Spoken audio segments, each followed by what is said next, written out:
네, 고맙습니다.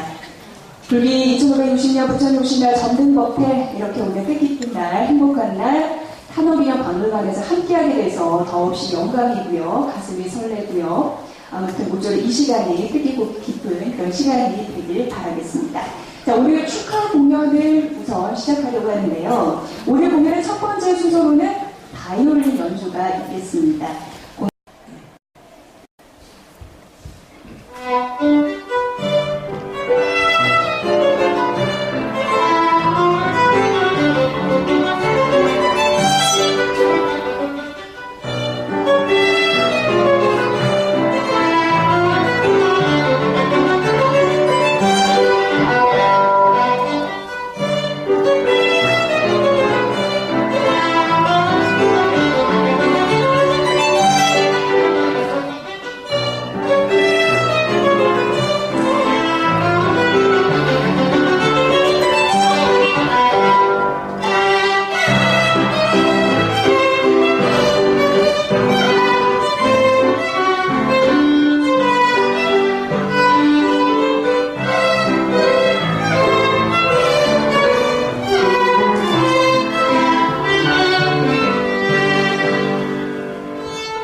낙세계 대자대비만 보살 보살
앉아주시길 바랍니다.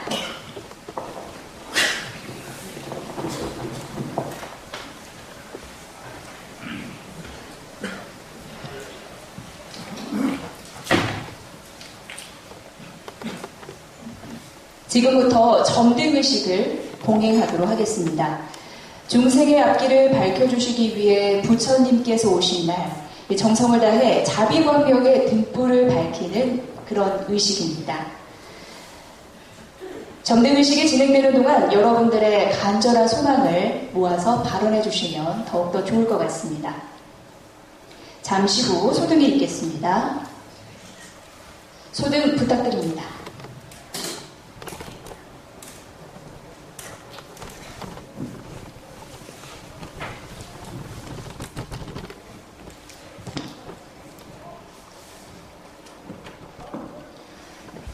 연등공양 발언문 낭독하겠습니다.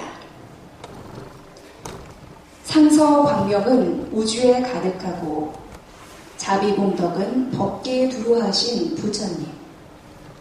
그 옛날 빈자 일등의 간절한 서원으로 영원히 꺼지지 않는 등불이 지금 여기 금강선화 불자들의 한 조각 붉은 마음에 연잎 하나하나로 이어져 법당을 아름답게 장엄하는 지혜의 꽃을 피우고 부처님 오신 날에 감사와 환희로 저희들 서원 담아 발언하옵니다. 세간의 청정한 길 크게 열어주신 부처님이시여 저희들이 한량없는 세월 동안 탐진치 삼독의 얼음숲에서 나태한 삶을 부처님 전에 진실로 참회하옵니다. 지극한 마음으로 올린 연등공양이 일체 중생들로 하여 문명을 깨뜨려 고해에서 벗어나는 행복한 삶의 위치에 되게 하시고 부처님 지혜와 명이 중생의 마음에 가득하기를 바라나오니 자비로서 섭수하여 주시옵소서. 대자 대비하신 부처님 꽃향기가 바람을 따라 오듯이 부처님 덕의 향기도 그렇게 만중생의 마음에 항상 함께 하심을 뜨거운 합장으로 오늘 부처님 오신 날 더욱 감사드립니다. 이제 물러남이 없는 정진력으로 끝없는 보살도를 행하고자 다짐하며 작은 정성 받들어 연등공양 올리오니 이 지중한 인연이 불국토로 가는 희망의 등불이 되게 하소서. 나무 석가모니불, 나무 석가모니불, 나무 시야본사 석가모니불. 불기 2560년 5월 14일 부처님 오신 날에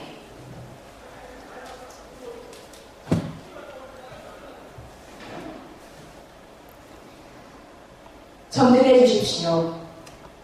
네, 모두 점등을 축하하는 박수 부탁드립니다. 이렇게 불기 2020년 부처님 오신 날 연등의 빈티지 잘 봤습니다. 부처님의 자비와 강경으로는 여기 모든 분들이 소망 꼭 이루어지시길 간절히 기원합니다.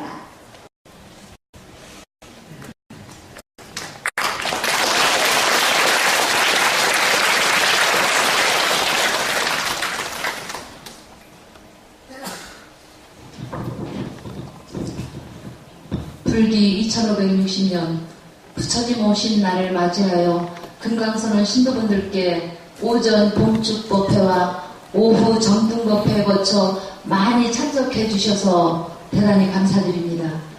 또한 오늘을 위하여 3개월 동안 연등 작업을 해주신 연등의 팀들과 거사님들께 깊은 감사의 말씀을 드립니다. 그리고 여러 봉사팀들이 수고 덕분에 오늘 행사가 여법하게 이루어진 것 같습니다.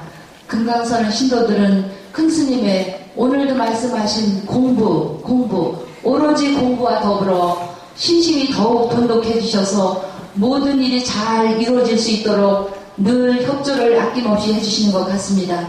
감사드립니다. 가시는 길 조심하시고 다음 법회에 뵙겠습니다. 고맙습니다. 네, 1년이면 대중의 행사 중 가장 큰 행사 부처님 오신 날이라고 할 수 있겠습니다. 불교 2560년 부처님 오신 날 아주 뜻깊은 날인데요. 부처님의 자비가 온 세상을 환하게 밝혀주길 바랍니다. 자, 오전 봉축 법요식에서부터 오후 점등법회까지 모두 금강설원 식구들과 함께한 뜻깊은 시간이었습니다. 이렇게 밤 늦게까지 와주셔서 감사하고요. 부처님의 온화한 미소와 자비가 여러분의 온 가정에 널리 널리 퍼지길 기원합니다. 건강하시고 행복하세요. 선물하십시오. 고맙습니다.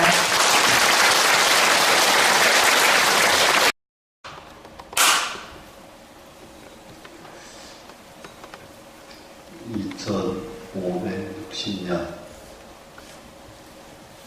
부처님 오신 날을 맞이해서 우리가 새로운 발심의 계기를 삼고자 이 자리에 등을 이렇게 펴서 달고 발을 하고 있습니다.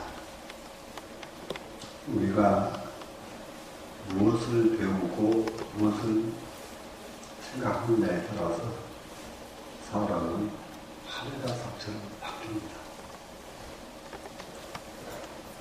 다행히 이 자리에 모인 여러분은 이 세상에서 가장 귀하고 가장 소중한 것, 불법을 배울 수가 있어서 어떤 인연보다도 더 큰 수승한 인연이 아닐 수가 없습니다. 우선 조용하게 한번 생각해 보면은 동양의 역사를 우리가 일단은 돌이켜볼 수가 있는데 특히 동양에는 중국을 바탕으로 해서 유교와 도교 두 사상이 바탕이 되옵니다. 그 유교는 그 바탕이 동적이고 그리고 적극적이고 강경하고 강성적이고 이런 것을 바탕으로 하고 도교는 정적이고 유순하고 편향을 바탕으로 둡니다. 그러니까 현실을 나가는데 사상으로는 유교가 적극적입니다. 적극적이고 사상으로는 유교가 뭐든지 주도를 합니다. 그런데 실제로 이 세상을 이끌고 간 통솔자들은 유교인이 별로 없습니다. 유교인은 별로 없고 도교인들이 거의 이 세상을 이끌고 왔습니다. 왜 그러냐 그러면 딱 한 가지 차이 때문에 도교는 유순을 바탕으로 해가지고 굉장히 유연하고 부드럽습니다. 사상 자체가 유연하고 부드럽다 보니까 모든 사람들이 싫어하지 않아요. 그러니까 결국은 누가 장악을 하느냐 그러면 유연하고 부드러운 사람이 세상을 장악하게 되어 있어요. 강한 사람은 저 사람이 똑지기 임금이 되면은 우리가 굉장히 고통받을 것 같고 그 사람한테 끌려다닐 것 같은 불안함이 있습니다. 그렇기 때문에 그런 사람은 무자리에다 노력을 안 해요.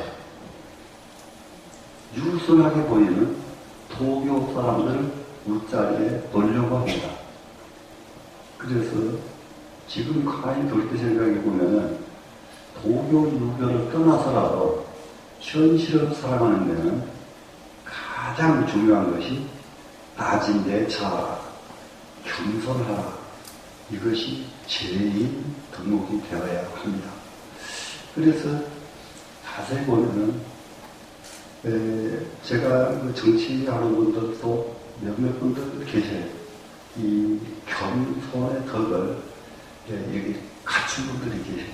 몇몇 분들이 계시는데 굉장히 대표적인 것이 도교 사상은 임금이 되면은 자기 이름 붙어서 고, 과, 불곡, 심 이렇게 네 가지로 부릅니다. 고 그러면 이 세상에서 가장 불행한 사람, 가장 불행한 저는 자기를 칭할 때의 임금은 나는, 본인은 이렇게 칭하지 않습니다. 가장 나를 표현하는데 가장 낮은 말을 씁니다. 나를 표현하는 데는 나 아자도 있고 나 오자도 있고 표현은 자기 기자도 있고 스스로 자자도 있고 표현하는 글자가 굉장히 많은데 그 많은 말 다 내버려버려요. 이 세상에서 가장 쓰기 싫어하는 말 고아라고 하는 고자를 씁니다. 올 때가 없이 일찌감치 부모 잃고 방황하는 그런 사람, 그런 접니다. 이렇게 합니다. 나 그러지 않습니다. 접니다. 이렇게 합니다. 임금이. 그 저가 뭐냐면 집입니다. 집. 집자가 나 집자인데 그 집자는 저라는 뜻입니다. 나라는 표현하는데 가장 낮은 표현이 집자예요. 그런데 근래에 보면은 예를 들면은 본인이 뭐 이런 말도 쓰거든요. 대통령이 됐다고 본인이 또 한편 이것도 우리 김정은 의원님 계시는데 죄송한 얘기인데 국회의원도 또 본의원 이러거든요. 제가 해야 합니다. 높은데 갈수록 제가 이럴 때에 다른 사람들이 박수를 쳐주고요. 부족한 제가 이거 아주 굉장히 중요한 겁니다. 위로 가면 갈수록 더 낮게 자기를 표현해야 돼요. 그것이 집자입니다. 집이 임금이 자기를 가장 낮게 표현한 글자입니다. 과자는 뭐냐? 과수대 과자인데요. 이 세상에서 제일 불행한 사람 세 가지가 있거든요. 과수대. 호래비는 불쌍하다고 별로 잘 안 하는데 과수대를 그렇게 옛날에 불쌍하다고. 네. 그래서 과수대, 저는 불쌍한 제가 이렇게. 불복은 먹을 것 없이 얻어먹으러 다니는 사람이 불복입니다. 녹이 없는 사람이에요. 녹이 없는 사람. 이 세상에 태어나서 녹 없는 사람이 어디가 있습니까? 그런데 임금이 된 사람은 저는 녹이 없습니다. 정말로 불쌍한 사람입니다. 이렇게 자기를 표현하니까 사람들이 받들어 모신다. 이런 사상은 누가 가르치냐 하면 도교가 가르쳐요. 도교가. 유교에서는 그렇게 가르치지 않습니다. 당당하게, 예를 들면 본인이 이런 표현을 쓰게 하는 것은 전부 유교 표현입니다. 유교에서는 가장 자기를 당당하게 자기가 내세웁니다. 그런데 세상 사람들은 그런 사람들을 싫어한다. 그래서 우리가 작사하는데 가장 으뜸으로 소멸 등록하나 겸손이 제일이다. 이것은 하나 유념을 해야 되겠고요. 두 번째로 이 사람 잘 사는 방법 하나가 뭐냐. 그것도 노자의 가르침입니다. 노자의 가르침. 화대원이면 필유여원이라고 하는 구절이 있습니다. 이 세상에서 그냥 미워하고 싫어하고 하는 사람은 고통마다 있을 수가 있어요. 그런데 그런 사람과 더불어 큰 원결을 맺지 말아라. 원결을 맺어도 어지간치 맺어야지. 그 다음에 가서 예를 들면 술 한잔 마시고 손잡고 흔들면 해결될 수 있을 만큼 맺는 겁니다. 원결도. 그런데 큰 원결을 맺어버리면은 그 원결을 화해한다고 해도 앙금이 없어지지 않습니다. 그래서 대원, 큰 원망은 맺지 말아라. 설사 맺었다면은 그 원결을 풀었다고 해도 찌꺼기 원망은 남아있게 되어 있다. 그래서 그렇게 되는 길은 결국은 자기가 처참해지고 나니까 원결을 맺지 말아라 하는 것. 이 세상 살아가는데 여러분들 다 같이 첫 번째 겸손하자. 두 번째로는 원결을 맺지 말자. 원결을 맺지 말자. 이렇게 하고 세 번째로 가면은 무엇을 했으면 좋겠느냐. 세 번째 가면은 그야말로 가장 중요한 건 노자 사상 중에 하나가 있습니다. 검소하는 겁니다. 검약한 겁니다. 이 세상 사는 거 검소하면은 절대로 밥 굶는 일 안 생깁니다. 검소하라 하는 것이 도자의 절대적인 사고방식이고, 제일 끝에 가서는 남 앞장서지 말아라. 앞서지 말아라. 이게 대체적으로 앞서지 않는 도리. 제가 저 경우 예를 하나만 제가 들겠습니다. 제가 대표적인 사람은 아닌데 저는 그런 걸 지켜왔기 때문에 말씀을 드립니다. 젊었을 적에는 어느 절에서 행사가 있습니다. 그러면은 그 행사에 참석한 적에 매 자리가 어느 자리에 배정되냐에 따라서 그 만족한 자리가 안 오면 밥자고 하고 안 갔어요.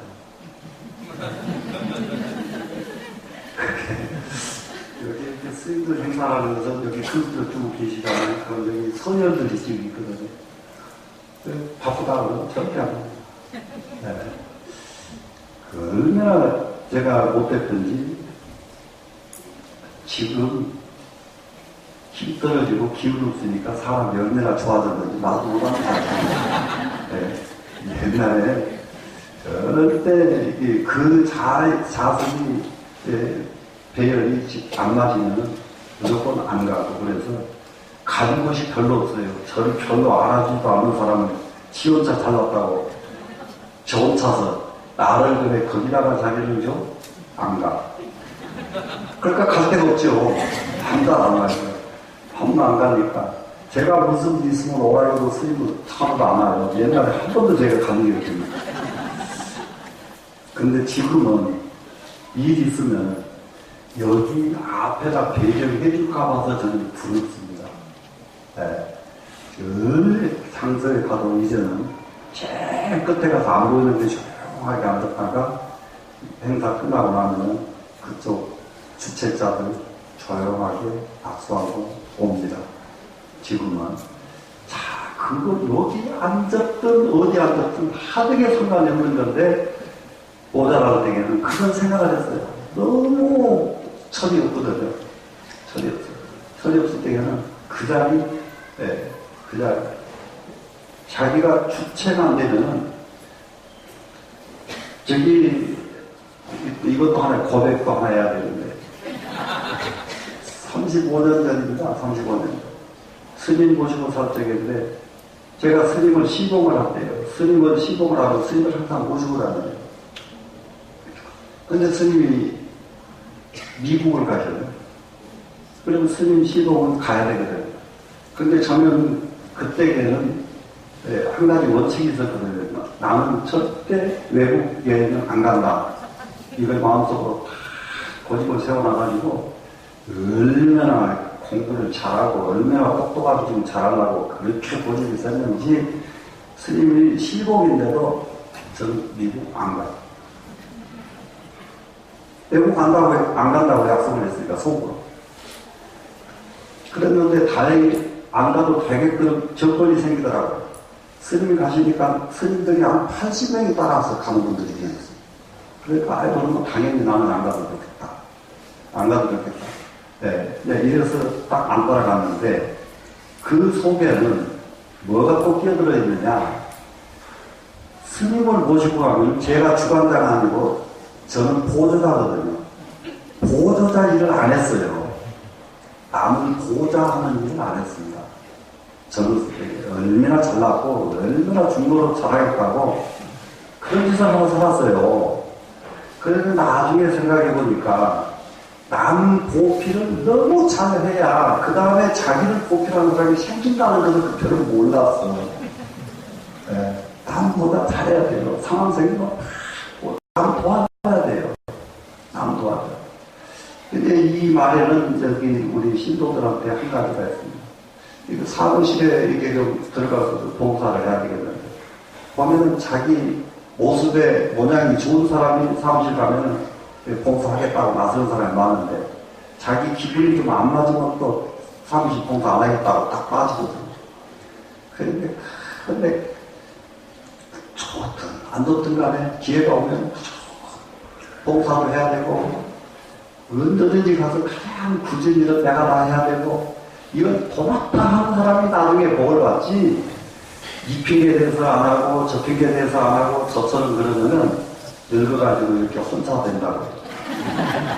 진짜요. 누가 한 사람 더 다른 사람이 없어요. 네.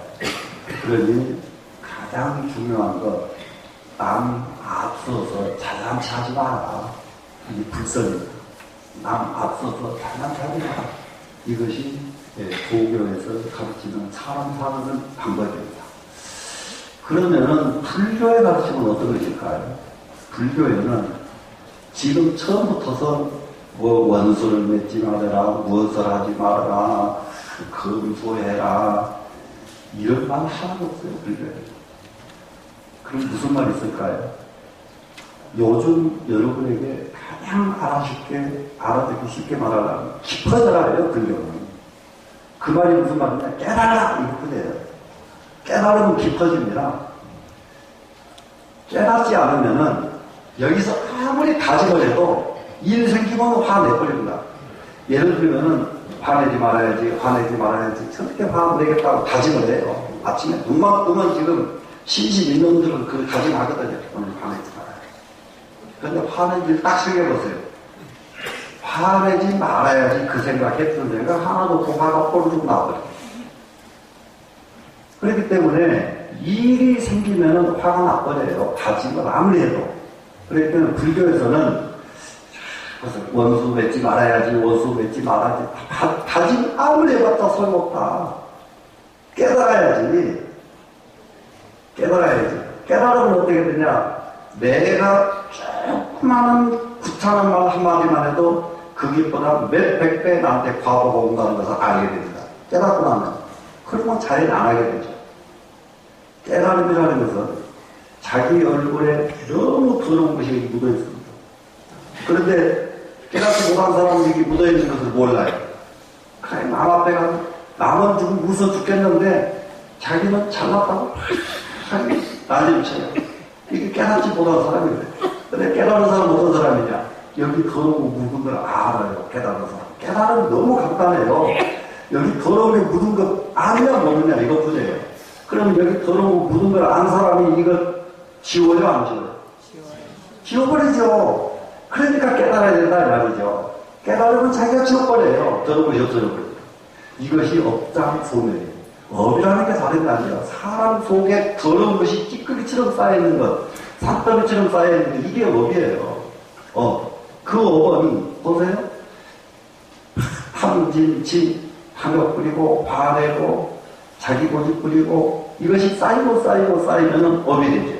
그러면 탐심에서 뭐가 무서우냐? 탐심 가운데서도 돈에 대한 탐심, 명예에 대한 탐심, 이성에 대한 탐심, 사람마다 너무너무 이 탐심이 가까워져요. 그 탐욕 중에서 제일 나쁘고 제일 더러운 것이 이성에 대한 탐욕이에요.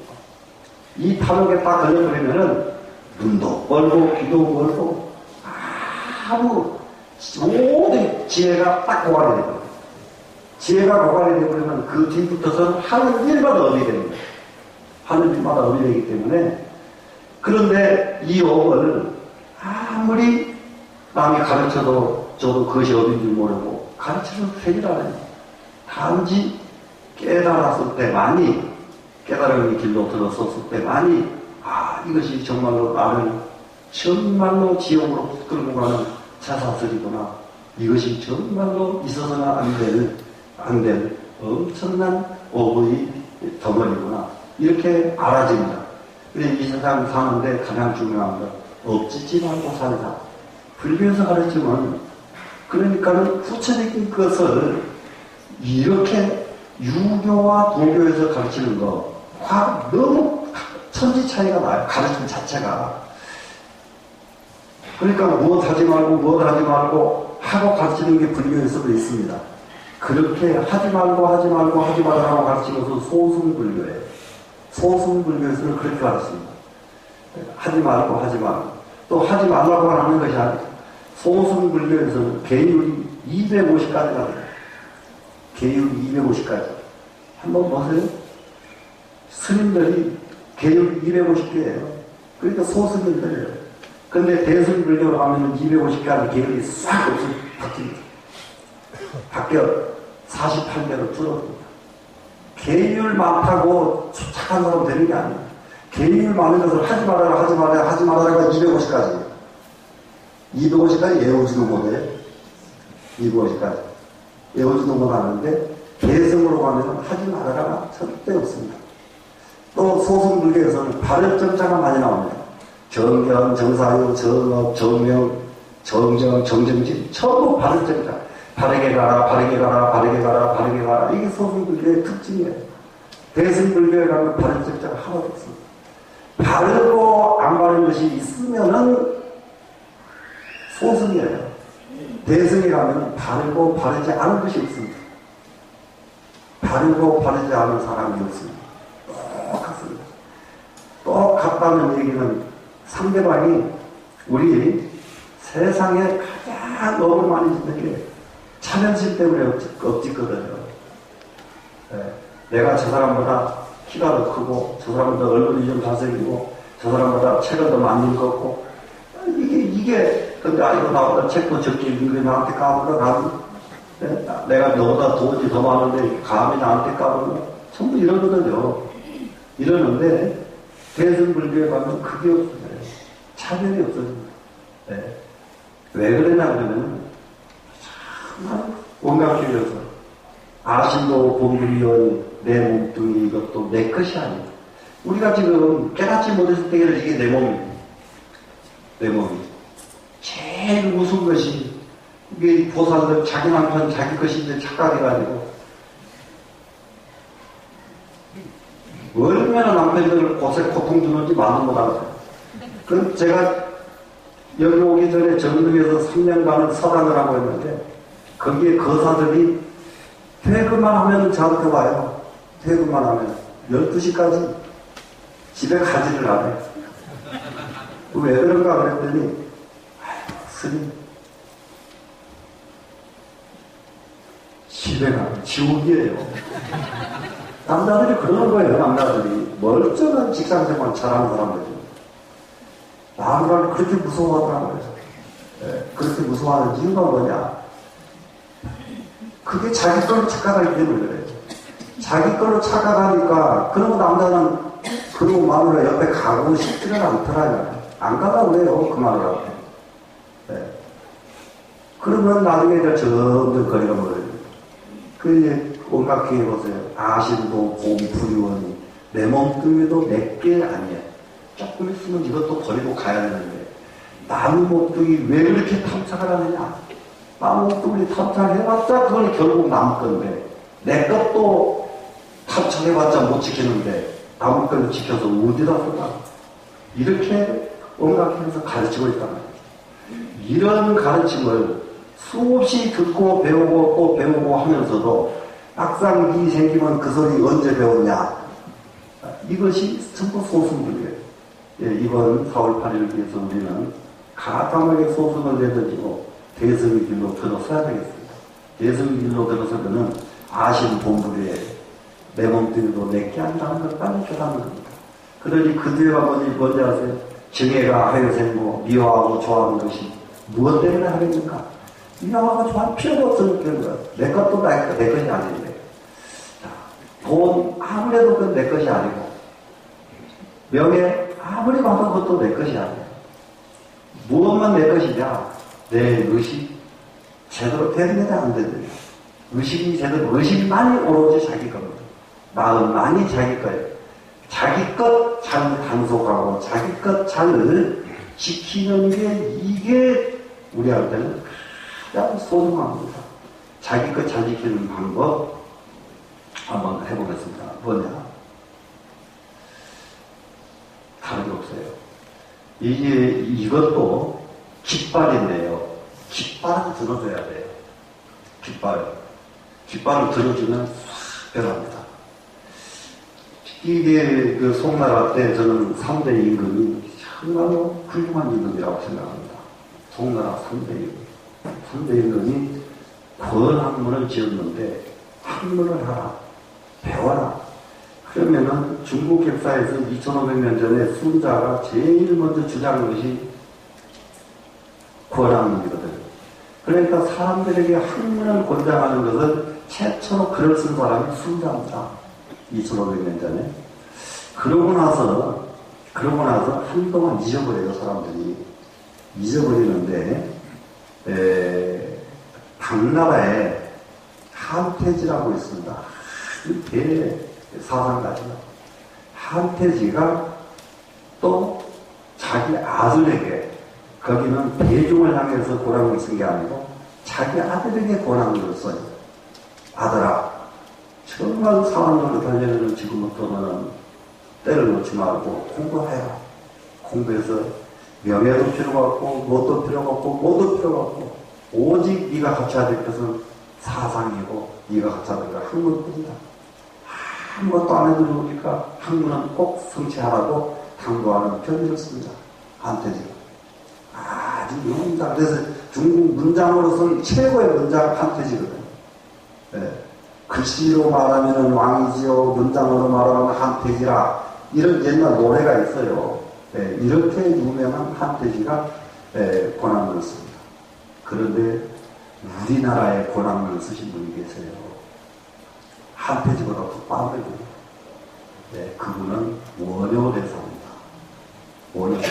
우리는 중국 역사에서 한태지가 아들에게 권학문을 쓴 건 알아도 우리나라 신라시대 원효대사가 권학문을 쓴 것은 한 번도 절에서요, 절이 출가해가지고 바로 가자마자 배우는 것이 원효스님 권학문입니다.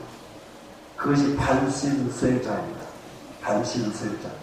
이거를 원효스님 것인데 이게 권학문인지 거기다가 반신장이라고 썼기 때문에 써놓기를 반신, 내 마음을 일으켜라, 공부하는 마음을 일으켜라 해서 반신이라고 제목을 붙여놨기 때문에 권학문인지를 몰라요. 그래서 중국의 당나라의 한태지보다 훨씬 먼저 우리나라 원효대사가 권학문을 지었습니다. 그래서 권학문이라고 하는 깃발이 왜 필요하냐? 왜 필요하냐? 사람에게 필요한 것은 학문밖에 없습니다. 학문은 지금으로 이제 딱 송나라의 3대 임금부터서 잠깐만 말씀을 드리고 지금 얘기를 해보겠습니다. 3대 임금이 저는 그 권학문이 너무 감동적이에요.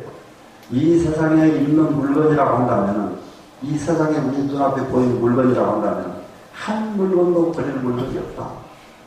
자, 물속에 있는 물고기에서부터 산속에 있는 모든 짐승들 하나하나가 다 쓸모가 다 있고, 저 산 앞에 있는 잡초도 쓸모가 있고, 다 늙어봐서 죽은 나무 짝대기도 쓸모가 있고, 심지어는 똥덩어리도 쓸모가 있다. 거름을 주니까 곡식이 잘 되더라. 그 똥덩어리도 쓸모가 있는데 쓸모없는 것이 딱 한 가지가 있다. 못 배운 사람이다. 잠깐 너무 간절하죠. 못 배운 사람은 이 세상에 쓸모가 없다. 쓸모가 없다. 이래가지고 권학문을 써서 전국에다가 선포를 하니까 송나라 때의 인물이 얼마나 수많이 나오고 만노합니다. 당나라 때 이게 흥미적으로 설명하려고 하는 기가 막힙니다. 당나라 때 유명했던 학문은 육조시대에 유명했던 육조 변여문체라고 해가지고 기가 막힌 문장이 당나라 때 아주 유행을 합니다. 그러다가 보니까 그 변여문체가 문장 중에서 최고 고급 문장이고 최고 난이도가 높은 문장인데 여기에 더 높은 문장이 뭐냐면 시예요. 시만큼 정선되고 시만큼 압축된 사상이 없습니다. 모든 사상을 압축시키는 시인데 송나라가 시력을 이렇게 유명했습니다. 중국 역사에서. 네. 그게 왜 그랬느냐? 그렇게 권학문을 추창을 하니까 그런 유명한 시인들이 나왔다. 여기 이 기념관에서 제가 많은 시간은 아닙니다. 지금 이 개관한 지가 5년, 6년째지. 6년 동안 계속 우리 공부합시다. 권장을 했죠. 저는 아마 여러분들은 이럴 겁니다. 제가 이제 만약에 금년 안으로 여러분들하고 볼 수가 없게 됐다. 못 본다고 하더라도 여러분은 공부합시다. 이거는 기억이 날 거야, 안 날 거야? 기억날 거죠? 그런데 그러면 제가 안 보이면 조금 더 열심히 하겠지, 이제. 그러겠죠? 자, 대답을 하세요. 여러분들 공부 열심히 하게 빨리 안 보여야 되겠어요. 근데 정말로요. 이렇게 누군가가 주장을 해주면은 그 영향이 여러분에게서 여러분 자손에게 여러분 손자에게 미칩니다. 그래서 우리는 공부하자. 아까 무엇을 하자 다 놓고요. 무슨 말씀인지 알겠죠? 원수와 원계를 맺지 마라. 무엇을 하나 검소하라. 남아탕사라. 하지 마라. 편설이 다 내려놓고 무엇을 하자고요? 공부해야 돼요. 공부해서 어디까지 공부하냐? 눈이 뜰 때까지. 그것은 불교로 말하고 깨달을 때까지. 깨달을 때까지. 그러면 깨달음이 도저히 안 될 때에는 이 목숨이 붙어있는 날까지. 되시겠죠? 네. 공부한다는 이 큰 발심 하나 가지고 이 발심을 실천만 옮긴다면은 이 세상에 무서울 것 아무것도 없습니다. 이 세상에 사람 아무리 도덕권적으로 아무리 착하고 별짓을 다 해도 사람 마음속으로 부글부글 끓어서 지은 업장은 하늘을 쌓고도 남습니다. 인간은 그 많은 업장을 무엇이 배제할 수가 있느냐? 공부밖에 배제할 방법이 없습니다. 그 업장은 배제할 다른 길이 없어요. 공부만이 업장을 소멸시킬 수 있는 유일한 방법입니다. 우리가 이 몸 태어나가지고 받아가지고 여러분 나이까지 살아오는 동안에 아주 간단하게 계산해 봅시다. 먹고 쓰고 입고 버린 것 전부 계산 자기 개인 다 계산해 보세요. 여러분 벌써 30년 40년 지낸 사람 어릴 때부터 먹고 쓰고 입고 내버린 거 쌓아놨으면 띵 하나씩은 다 사고로 남은 돈 다 썼습니다. 지금 앞으로도 여러분이 죽을 때까지 다 먹고 쓰고 입고 버리는 거 다 합치면 엄청난 돈 될 겁니다. 그 과정에서 지은 업이 얼마나 많은지 아십니까, 여러분? 말로 할 수가 없어요. 그 업을 무엇으로서 상상시킬 수가 있고 무엇으로 대신할 수가 있느냐? 공부밖에 없습니다. 충분히 이해되죠? 네. 그러면 공부를 어떤 공부를 할 것이냐? 여러분 금기에 맞도록 책이 잘 외워지는 사람은 책을 공부하실 거고 연구를 정말로 이념이 되는 사람은 연구를 할 것이고 정말로 관심이 있어가지고 이 몸뚱이를 가감하게 수미산 꼭대기에서 이 몸뚱이를 치고 던져버릴 정도로 가감하게 던져버릴 정도로 큰 공부해보고 싶거든 천선물로 들어가면 됩니다.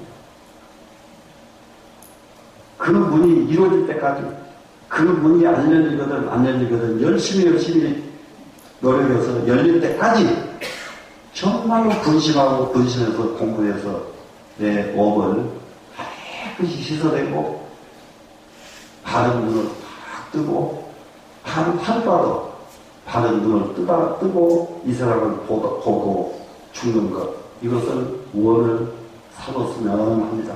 오늘 2560년 부처님 오신다. 다른 거 다 놔둬버리고 공부 발심 하시라고요. 모두 함께 꼭 큰 발심해가지고 다 같이 성불하겠다.